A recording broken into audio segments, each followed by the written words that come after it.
Nabi Muhammad memiliki seorang anak angkat bernama Zaid bin Muhammad. Zaid, aku ingin menikahkan engkau dengan Zainab. Kupikir dia akan menjadi istri yang baik bagimu. Baik, Rasulullah. Mari kita pergi ke rumahnya.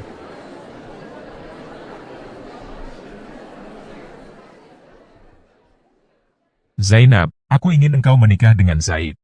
Apa, menikah dengan dia? Dia itu kan bekas budakmu? Kupikir engkau yang mau meminangku. Tidak, aku tak mau menikah dengannya. Dia itu kan bekas budak, sedangkan status sosialku jauh lebih terhormat daripada dia. Kamu harus menikah dengannya. Nabi, kamu pikir kamu bisa mengatur aku? Jika aku telah menentukan sesuatu bagimu, maka kamu harus tunduk. Quran, Surah Al-Ahzab, ayat 36 menyatakan, dan tidaklah pantas bagi laki-laki yang mukmin dan perempuan yang mukmin. Apabila Allah dan Rasul-Nya telah menetapkan suatu ketetapan, mereka memilih ketetapan yang lain. Dan barang siapa mendurhakai Allah dan Rasul-Nya, maka sungguh, dia telah tersesat, dengan kesesatan yang nyata. Baiklah, aku akan menikah dengan Zaid. Nabi Muhammad lalu mengadakan upacara pernikahan bagi Zaid dan Zainab. Suatu hari, Nabi Muhammad bertandang ke rumah Zaid.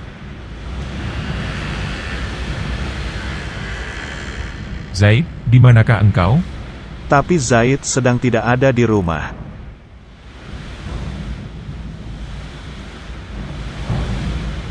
Angin meniup gorden, dan Nabi Muhammad melihat Zainab telanjang di kamarnya.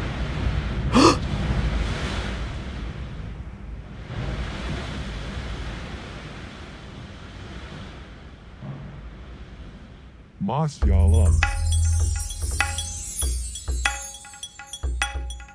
Oh, Rasulullah.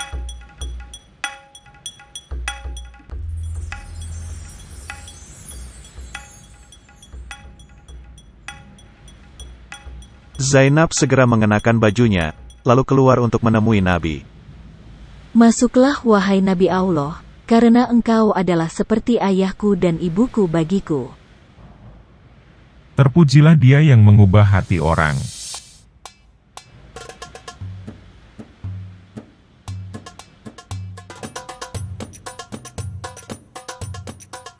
History of Tabari, volume 8, halaman 4, menjelaskan bahwa Nabi Muhammad melihat menantunya telanjang, dan rasa kagum atas Zainab memasuki hati Nabi.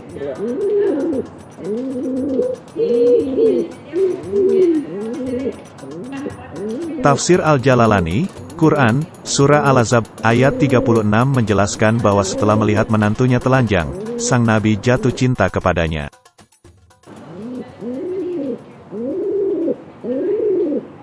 Ketika Zaid pulang, Zainab memberitahu padanya tentang kunjungan Nabi Muhammad.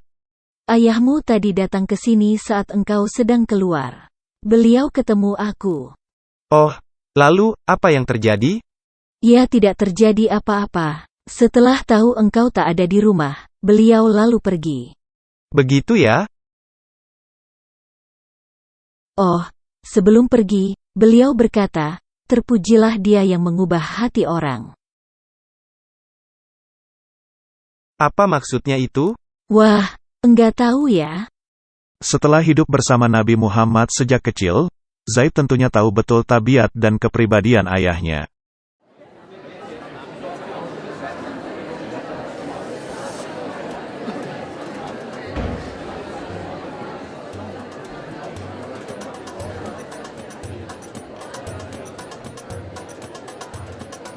Sukar bagi Nabi untuk mengendalikan rasa tertariknya.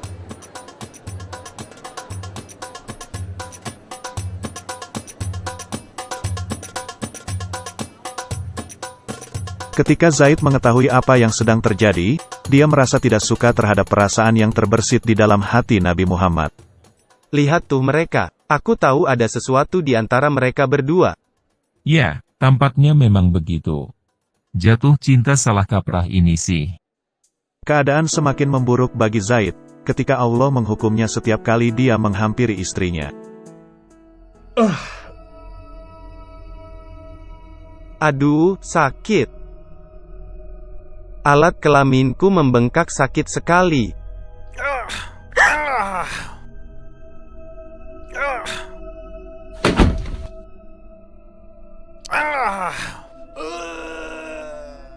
Setiap kali aku mendekati istriku, alat kemaluanku membengkak. Aku tidak bisa berlaku sebagai suami atau lelaki yang sejati. Bro, mungkin Allah ingin mempersiapkan Zainab bagi bapakmu. Tafsir Al-Qurtubi, Al-Jami' li Ahkam, volume 7, halaman 139. Quran, Surah Al-Ahzab ayat 37. Allah melakukan hal berikut pada suamiku, Zaid bin Muhammad. Alat kelamin Zaid mulai membengkak sehingga dia tidak bisa bersetubuh denganku. Zaid akhirnya menemui bapak angkatnya, Nabi Muhammad. Rasulullah, mungkin Zainab telah menarik minatmu, maka aku berpisah saja dengannya. Ada apa? Apakah dia berbuat sesuatu yang tidak menyenangkan dirimu? Oh, demi Tuhan, tidak. Dia tidak pernah menyakitiku. Tetaplah bersama istrimu, jangan berpisah. Dan takutlah pada Allah. Tapi sebenarnya Muhammad menyembunyikan hasratnya terhadap Zainab. Oh, aku sungguh tak bisa melupakan dia di kamarnya hari itu. Aku khawatir orang-orang mulai pada tahu. Oh, tunggu. Allah mengirim firman-Nya padaku. Quran, Surah Al-Ahzab, ayat 37. Dan, ingatlah, ketika engkau, Muhammad, berkata kepada orang yang telah diberi nikmat oleh Allah dan engkau, juga, telah memberi nikmat kepadanya, pertahankanlah terus istrimu dan bertakwalah kepada Allah, sedang engkau menyembunyikan di dalam hatimu apa yang akan ditampakkan oleh Allah. Buat apa menyembunyikan perasaanku lagi jika Allah akan menampakkannya pada banyak orang? Sejak itu, Nabi Muhammad tidak berusaha mencegah Zaid lagi.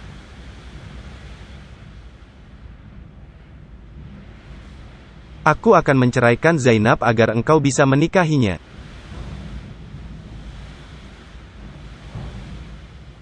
Ya, baiklah. Orang terhormat tentunya akan tersinggung dengan tawaran seperti itu. Tapi tampaknya sang nabi punya patokan moral tersendiri. Orang-orang ramai membicarakan rencana Nabi Muhammad untuk menikahi menantunya, Zainab. Gimana bisa dia menikahi menantunya sendiri?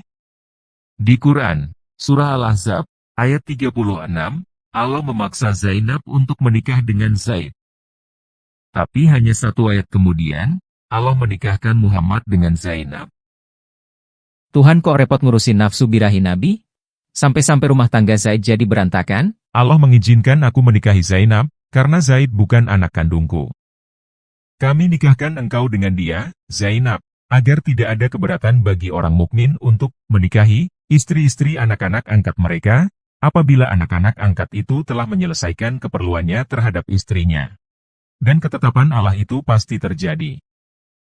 Melalui Quran, Surah Al-Ahzab, ayat 37, Muhammad membatalkan tradisi adopsi dalam Islam.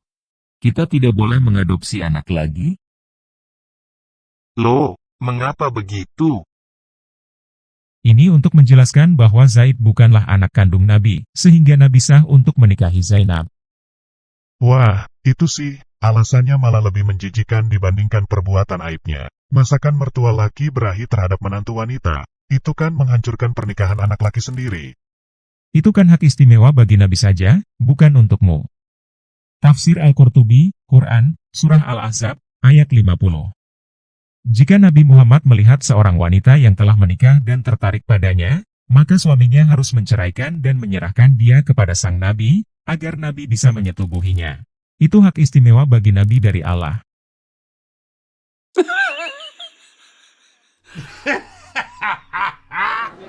Perayaan nikah diselenggarakan bagi Nabi Muhammad dan Zainab di rumah Nabi.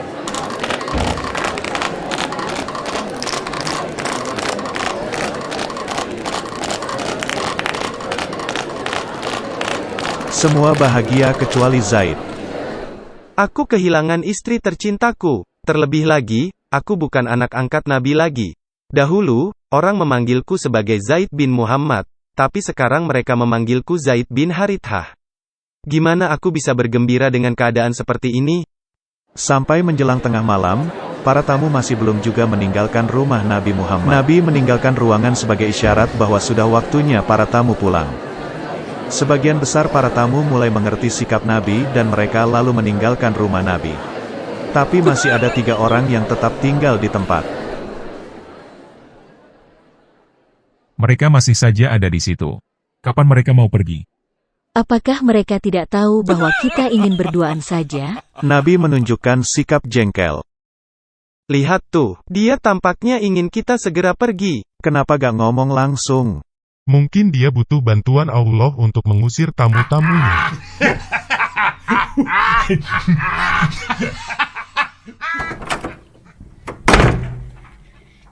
Wah, akhirnya. Memangnya aku harus apa? Terus terang mengusir mereka? Orang-orang sungguh tak tahu sopan santun. Di ayat mengusir tamu yang terlalu lama tinggal di rumahku. Quran, Surah Al-Ahzab, ayat 53. Wahai orang-orang yang beriman, janganlah kamu memasuki rumah-rumah Nabi kecuali jika kamu diizinkan untuk makan tanpa menunggu waktu masak makanannya. Tetapi jika kamu dipanggil maka masuklah dan apabila kamu selesai makan, keluarlah kamu tanpa memperpanjang percakapan. Sesungguhnya yang demikian itu adalah mengganggu Nabi sehingga Nabi malu kepadamu untuk menyuruhmu pergi. Tapi Allah tidak malu menerangkan yang benar. Setelah itu, masyarakat masih saja berbicara sinis tentang pernikahan Nabi Muhammad dengan Zainab. Gimana dia bisa begitu tega membatalkan adopsi terhadap Zaid? Iya, tidakkah dia ingat di masa lalu ketika dia bersumpah di depan Ka'bah untuk mengangkat Zaid menjadi anaknya? Di dalam budaya kita, sekali mengangkat anak, maka anak itu menjadi anggota keluarga kita seumur hidup. Seumur hidup. Nabi Muhammad merasa perlu menghentikan pembicaraan orang-orang tentang aib yang dilakukannya terhadap Zaid. Aku harus melakukan sesuatu. Zaid, pimpinlah tentara untuk menyerang kota Bosra. Ambil alih kekuasaan Bizantium di sana. Bawalah bendera saat menyerang. Baik, Rasulullah. Zaid lalu berangkat bersama 3.000 tentara Muslim. Ini adalah pertama kali tentara Muslim berhadapan dengan tentara Bizantium. Nabi Muhammad tahu betul bahwa operasi militer ini sangat berbahaya bagi Zaid dan tentaranya. Apakah alat kelaminmu masih berkah? Diam kamu. Zaid memimpin tentara Muslim bergerak dari Madinah ke Bosra, di daerah Sam atau Syria. Tentara Bizantium menghadang mereka di desa Mutah.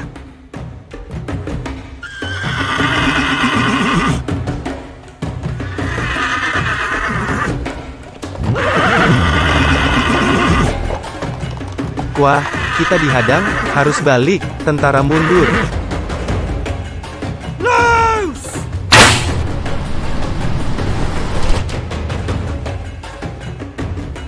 Dua komandan tentara Muslim, Jafar dan Abdullah, tewas di medan perang.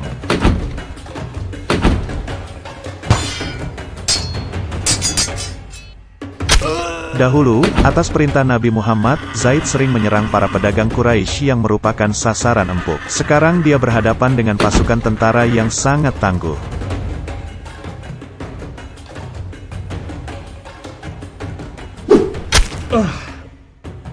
Akhirnya Zaid tewas. Mari kita bandingkan kisah asmara Nabi Muhammad dan Zainab ini dengan kisah Raja Daud yang tertulis di Alkitab, 2 Samuel 11 dan 12. Sama seperti Nabi Muhammad berahi pada Zainab, Raja Daud juga berahi terhadap Batsyeba, istri prajurit Israel bernama Uriah. Raja Daud lalu menyingkirkan Uriah agar bisa menikahi Batsyeba. Perbedaannya adalah, Tuhan di Alkitab, Yahweh, sangat benci nafsu berahi yang tak terkendali. Tuhan menegur dan menghukum Raja Daud sangat keras karena perbuatan dosanya. 2 Samuel 12, ayat 10. Oleh sebab itu, pedang tidak akan menyingkir dari keturunanmu sampai selamanya. Akibatnya, Raja Daud menangis, memohon ampun pada Tuhan. Mazmur 51, ayat 1-3. Kasihanilah aku, ya Tuhan, menurut kasih setiamu.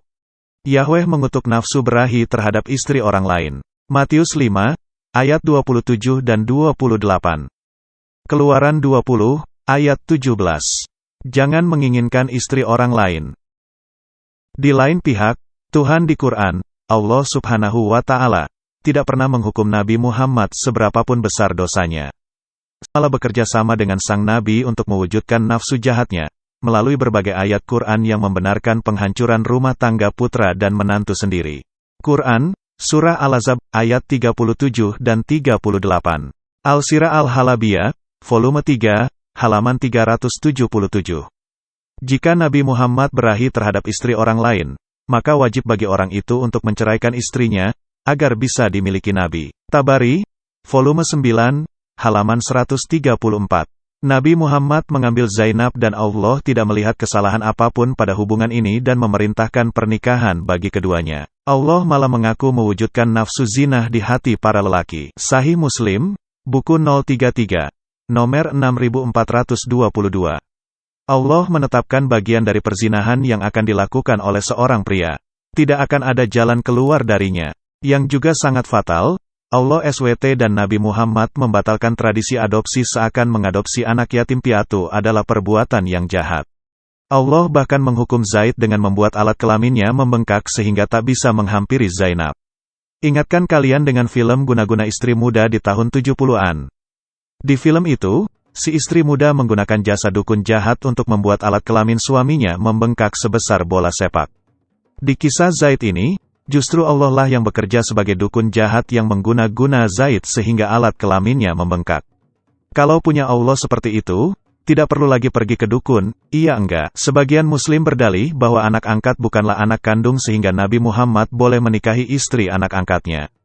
Ini adalah dalih yang lemah karena berdasarkan etika dan hukum, dia tetap dianggap sebagai anak di masyarakat beradab. Bukankah Muhammad telah bersumpah di hadapan masyarakat Quraisy, di depan Ka'bah, bahwa Zaid telah menjadi anaknya sendiri? Dengarkan kesaksianku, wahai kalian semua yang hadir. Zaid adalah anakku.